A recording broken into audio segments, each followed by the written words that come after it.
want you to picture the ideal NBA center. 7 feet tall, 280 pounds of pure muscle, an elite athlete, someone who can run the floor, defend the paint, and dominate physically against anyone in the league. Now, forget all of that, because the best center alive, arguably the best player alive, looks like he just got called off the couch to play a pickup game. He is not the fastest player on the floor. He is not the most athletic. He does not jump particularly high. He has been described by people who watch him every single night as looking like a slightly out-of-shape guy who wandered onto the court. He has 3 MVP awards, a championship ring, and this season, in 2026, he is leading the entire NBA in both rebounds and assists simultaneously. At 31 years old, while the team around him spent half the year falling apart with injuries. His name is Nikola Jokić, and he is one of the most unfair players in the history of this sport. To understand why Jokić is unfair, you first have to understand where he came from. He grew up in Sombor, Serbia, a city of about 90,000 people. He was not a basketball prodigy, fast-tracked into an elite academy at 12 years old.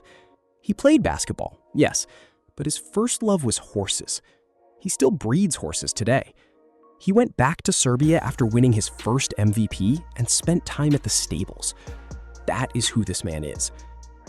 He was drafted 41st overall in 2014. 41st. 40 other players were selected before him. When his name was announced during the draft broadcast, the feed cut to a commercial. Nobody cared. He was a second-round pick from Serbia who liked horses. The NBA was not exactly shaking with anticipation. The night he was drafted, he wasn't even watching. He found out he'd been picked because someone sent him a message. He was at home in Serbia, eating a meal. That detail alone tells you everything about Nikola Jokić, a man who operates entirely outside the performance of ambition that defines every other professional athlete at his level. His first 2 seasons were promising, but not spectacular. The passing was immediately different from any big man anyone had ever seen. But he was visibly out of shape. His coaches put him on the stationary bike during practice to build conditioning. He gained weight between seasons. The organization was patient with him in a way most franchises simply are not. And then something happened before his 3rd season that nobody can fully explain. Jokić showed up to training camp in 2016 looking different.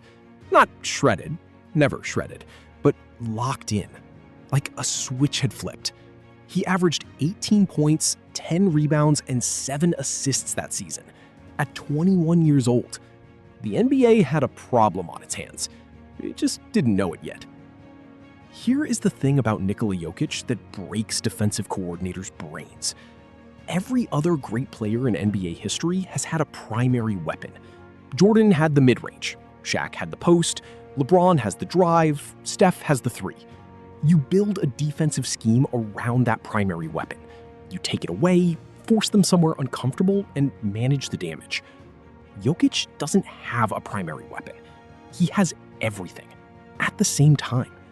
The passing. Jokić sees the floor like a point guard. Not like a point guard for his size, like an actual point guard. He holds the ball in the post and reads the entire defense in real time, processing rotations and coverages before making passes that most guards couldn't make. This season, he leads the entire NBA in assists. A 7-foot center leading the league in assists. That sentence should not be grammatically possible. The scoring? He can score from anywhere. Mid-range, three-point line, post moves, floaters, tip-ins. He has hit the 50-40-90 club, one of the rarest shooting achievements in NBA history, multiple times. Achieved by a man who looks like he might get winded walking to the parking lot. The rebounding? He leads the league in rebounds this season too, 13 plus per night, while also leading in assists, while also scoring 28 points a game. He's not an elite athlete. He gets those boards through positioning, anticipation, and a spatial awareness that is genuinely supernatural. He knows where the ball is going before it leaves the shooter's hands. The IQ? This is the hardest part to quantify and the most important to understand. Jokić processes the game at a different cognitive speed than everyone else on the floor. He makes decisions earlier, is almost never surprised, and plays basketball like he's running a simulation 2 seconds ahead of real time. Coaches have said watching his film is like watching someone play chess while everyone else is playing checkers. Put it all together, and here's what you have in 2026.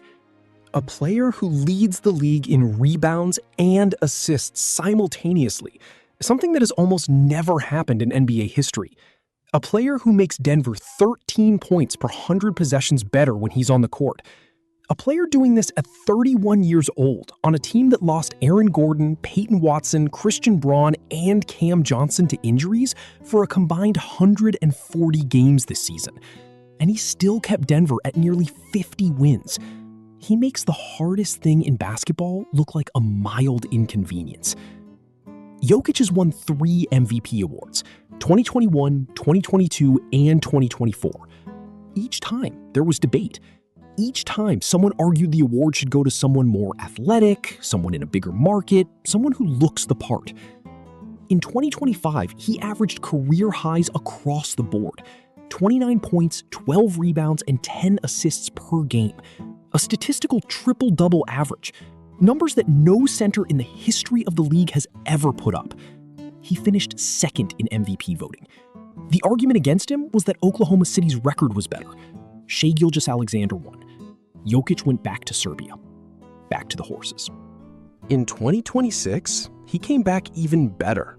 Started the season on a historically absurd pace, leading MVP voting for the first 2 months. Then a knee injury sidelined him for a month. When he came back, the voters had already moved on. SGA won his second straight MVP.